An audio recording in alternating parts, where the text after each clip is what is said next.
So, this whole trade deadline thing was going on, and I've never been a big fan of trade deadline thing. And, some people just kind of wanted my thoughts on this Von Miller thing, that if the Cowboys was trying to go all in to a Super Bowl, would it be helpful to try to get a Von Miller type character and give up the capital that it would take to get him?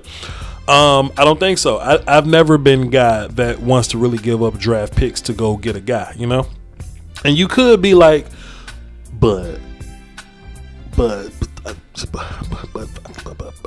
Voch, look at how successful we were with the Amari Cooper trade. We give up a first round pick and we get an Amari Cooper back. You know what I'm saying? I mean, cool. At the time when we did the trade, I didn't like it because I thought that we were going down the road that our pick was going to be like a top 10 pick or whatever. But when you acquire an Amari Cooper, you most likely get better. You win some more games, and then you just kind of fall down the draft list or whatever. You end up being 20 whatever it was.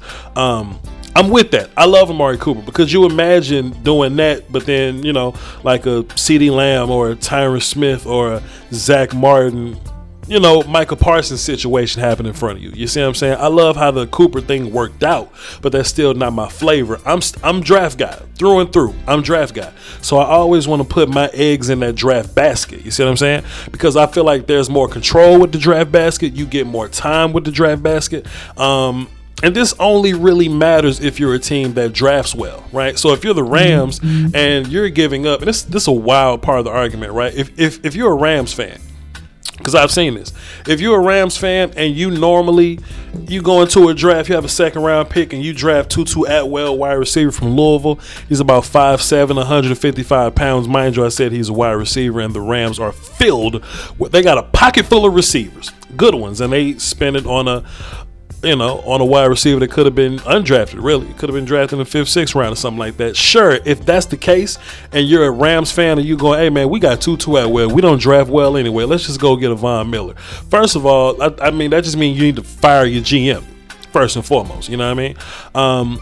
But we don't have those problems. There's a lot of teams that have problems like that. They the Seahawks record spending first round picks is horrible. You know what I mean? The Rams are who they are. The Eagles will go and draft 5 receivers in one draft, including their first round with Jalen Reagor, then go spend the top 15, top 12 pick on the wide receiver Devontae Smith or whatever, right? So some teams just not good at this. Some teams don't really have a great grasp on big picture drafting. The Cowboys do. So you may look at a second and third round pick from another team's perspective. You may listen to another fan base or these talking heads on the 4-letter, and they may be like, oh, a second and third round pick for Von Miller, let's do it.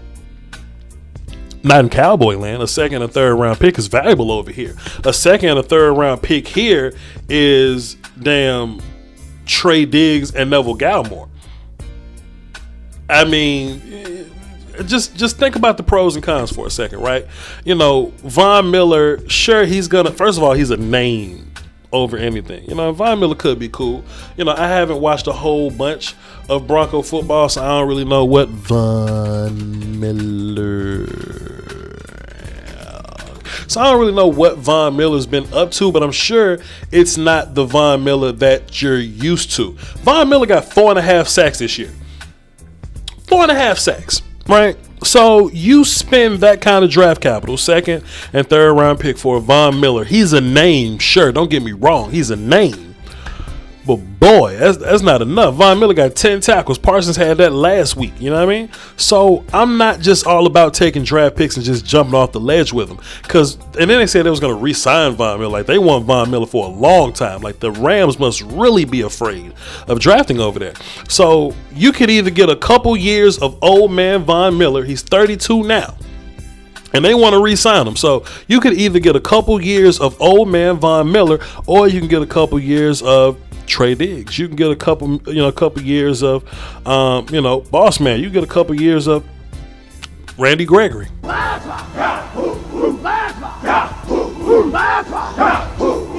And I know Randy Gregory had his issues, but bro, just in general, like, I just rather have that dude. Like, he's 4 years younger than Von. And in real life, you know, Randy hadn't played a whole bunch of football, like, so he's still in the body of a 24-year-old. You know what I mean? So Randy Gregory's going to be around for a while. He's just getting into his prime. Randy's just doing his thing, just figuring that out. So do you want 3 to 4 years of a guy that's already elite? In my mind, Randy's elite right now. A guy that's elite and he's ascending, or do you want Von Miller that has been elite? He's not going to be elite this year. He only got 4.5 sacks, and he's going this way. He's going down. I think that's easy. Trey Diggs is another second round pick, and it's like the Eagles were asking for a second or a third round pick for Fletcher Cox, right? Once upon a time, Fletcher Cox was that guy. Fletcher Cox not even the best D lineman on his team anymore, but they want a second or third round pick for him. A second and a third round pick here is different than over there. Look at what we're doing with Oso Odighizuwa, bro. Just look at what we're doing with Osa. You know what I mean? Like, you just never know who those picks are going to be. So I'm always pro hold on to your guys. Hold on to your picks. Some people like, you know, man, draft is like a dartboard. You want a whole bunch of darts so that you can land and hit that lottery ticket. For other teams, maybe. But this year, the Cowboys had 11 draft picks. 11. And like 7 of them contributing right now. Some crazy ass number like that. And the only reason Bossman hadn't been playing is because Anthony Brown, a 6th round pick, mind you, so I don't even want to trade them. Anthony Brown, a 6th round pick for you. Cowboys been drafting so well. He's been playing so well that that your 2nd round rookie and your 3rd round rookie can't even get on the field. They probably doing like kicking game stuff, but besides that, almost everybody in this draft class has been contributing, except the guys on offense or whatnot. So you look at that, bro. You look at that and you go, hey man, that ain't throwing darts at a board.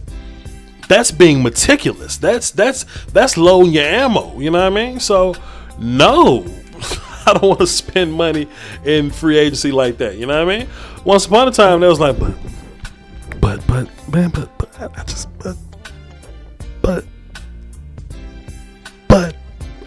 Voch. What about that one time we traded like a 5th round pick for Robert Quinn, and Robert Quinn was good? I feel you. I understand. But that's exactly what it was. It happened one time.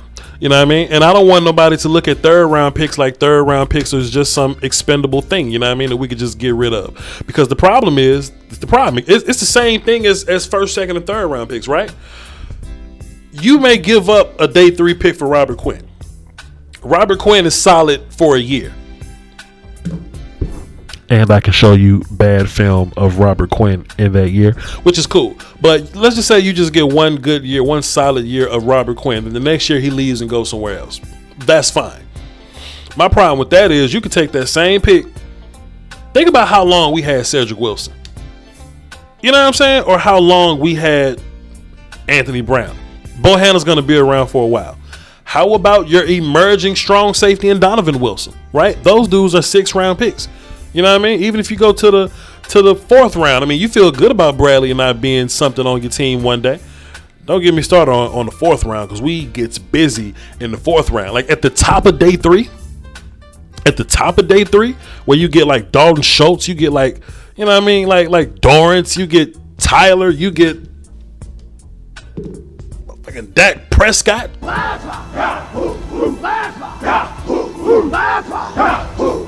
I'm good, bro. I'm good. You can have your little, you know, you want to talk about lottery tickets. Draft picks ain't lottery tickets. Free agents are lottery tickets. You know what I mean? Because you don't know what them dudes going to be like once you get them. If that's how your team operate, cool. But I just feel like every team, I call it selling your soul. I feel like every team that sells their soul for a high dollar free agents, they always end up crumbling. You know, the Eagles crumbled. The Giants spent $1 billion on that defense. You remember they called this the $1 billion defense. Went and got all them people. Crumbled. Right after the Rams went to the Super Bowl that first time, the shit kind of crumbled a little bit. They had to rebuild and respend draft picks. They went to go get Matt Stafford. They trying again now. Shots out to him is working. But just imagine when all that shit starts to crumble again. And then the worst part about the Rams is that their guys they just gonna get old, and they're gonna need spots to be filled up. And it's just not going to be draft picks to fill that roster back up. It always happens. It always happens. You spend this capital, you mortgage your future, you give away these draft picks, and you end up, in this situation that you can't work yourself out of. And the opposite is dynasty building, right? And it's interesting that if you think about all the dynasties, they happen like back in the day, right? All the real, Cowboys, Niners, Steelers, Raiders, or whatever, like those dynasties happened back then, when you drafted, but everybody drafted and there was no salary cap, so you could just hold on to your guys. So that's how dynasty makes sense in that way. There's not really a whole bunch of dynasty thoughts nowadays because salary cap makes it that way. The Patriots did their thing, but that's probably because of the combination of the greatest coach and the greatest quarterback being in the same place at the same time. But besides that, you don't really see a whole bunch of dynasty happening in the salary cap era. Why? Because teams don't draft well. Teams suck at this, right? The only reason I say the word dynasty is because of this. And I'm talking about the Cowboys right now. Think about how great the Cowboys are right now. Then think about the Cowboys' contract situation.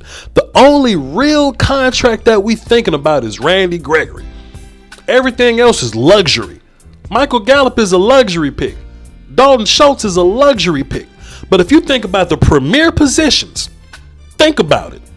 You got corner, pass rusher, pass catcher, wide receiver, pass blocker, and passer, which is 4, right? We got all those positions, and then throw in top tier ass 4.3 40 running ass linebacker, right? Just throw him in there. All those positions for us are locked up for the next 4 years. You know what I'm saying? Dak ain't going nowhere. As funny looking as Zeke contract makes it, at least we get a good player out of Zeke's bad contract. But Zeke gonna be here. Tyron, Lael, Terrence Steele, Zach Martin, like them dudes gonna be here. Tyler Biotis got a couple more years. As much as y'all hate on Tyler, he got a couple more years or whatever. Your wide receivers, or at least your big name wide receivers, we've proven already that, as long as you got Lamb and Coop, you can substitute whoever the third guy is. We like Michael Gallup. I would love for Gallup to make a discount or whatever, but if not, we're fine. We can find another receiver. I don't consider Gallup like a core guy. I don't consider Schultz a core guy. Sean McKeon can take his spot. What about your core guys on defense? Diggs is going to be here for the next 4 years. Boss Man got 4 more years. Micah got 5. You know what I'm saying? Micah got the 5th year option and shit. Then you got your D-line that we're just slowly building with, Chauncey. You got Osa, Neville's here. I think Tristan will be fine, but we'll see how he goes. Bohanna's a guy that's going to be around. And then there's Randy Gregory, right? And D-Law may not be here. We don't know. But then you got Randy Gregory, right? Which is probably one of the reasons why D-Law won't be here. Randy's going to get paid. Stephen Jones has already said, look, we're not going to fool around.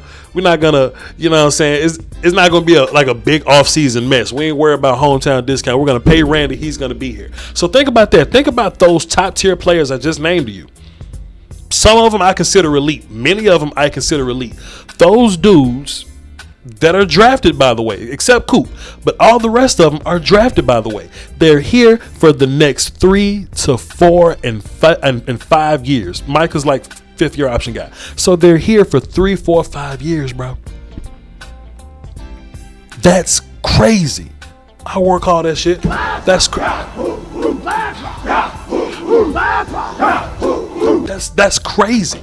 So to where if you're the fucking Giants or whatever, you spend a bunch of money on Janoris Jenkins and a bunch of D linemen in the middle and other linebackers that don't work and other safeties that ain't good, and your shit implodes after a year and a half, or you're the Falcons and your shit implodes after a year and a half, or the Eagles and your shit implodes after a year and a half, and you're the Rams and it implodes after a year and a half and they had to do a drastic job to get it back, or the Seahawks, to be fair.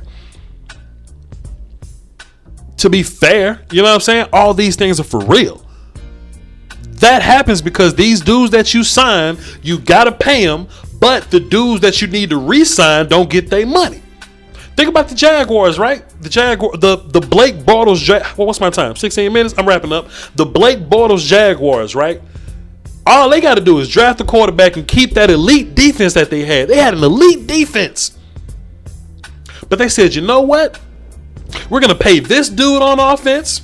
Okay. We're going to go and get AJ Boye. All right. And we're going to re-sign this free safety. Now you ain't got money for Jalen Ramsey. Now you ain't got money for Fournette. Fournette got a Super Bowl. Now you ain't got money for insert this guy, this guy, this guy. And the Jaguars, just as fast as they was contenders, in a year and a half, that shit implodes. Think about all these teams that's in the playoffs one year and it implodes the next year. Now this is shit. Let me put my glasses on for this. This where I get busy. Think about all the ass we kicking in Cowboy land right now. Then think about how young we are. Then think about how much better we about to be.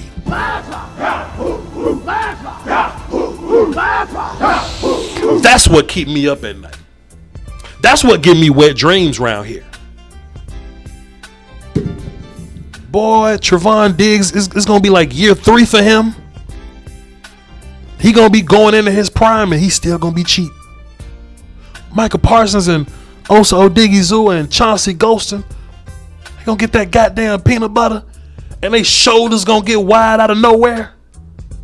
That motherfucking bottle with Michael Jordan's secret stuff from goddamn Space Jam. And they gonna get big and strong out of nowhere. Bohanna gonna get big and strong out of nowhere. And they still here for 3 years. CeeDee Lamb got 3 more years here. That's what's scary. Neville, that's what's scary. Dak Prescott signed for 4. You got your quarterback and your 2 receivers and your running back and your pass blockers is here for 4 years. We don't have major salary cap questions. Who we gonna pay? It's Randy. That's dynasty shit, bro. Y'all can have Von Miller, fam. I got a Randy Gregory. I'll work all that. We ain't doing nothing perfect. Don DeMarco. Walk off.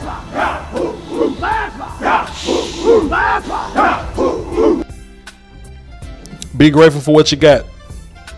And don't just be excited about all the shiny shit that they show you on TV. I like Von Miller. And Von Miller versus a team that ain't got good pass blocking is probably scary. Von Miller not scared of me because we got chess pieces that counteract Von Miller. So, I mean, I'm not worried about it. Y'all be safe out there. Follow me on Twitter, Voch Lombardi, VOCHLOMBARDI. And I've reactivated the Patreon. So I'm doing these highlight film sessions still. That's not going to change. I'm going to keep those coming to the channel. But over on patreon.com, Voch Lombardi, patreon.com/Voch Lombardi, I have the full film session. So if you want to see the hour and 15-minute reaction of me reacting to all the plays, offense and defense of the Vikings game last week, it's over on Patreon. I appreciate y'all holding me down. Y'all be good now. Check out my outro.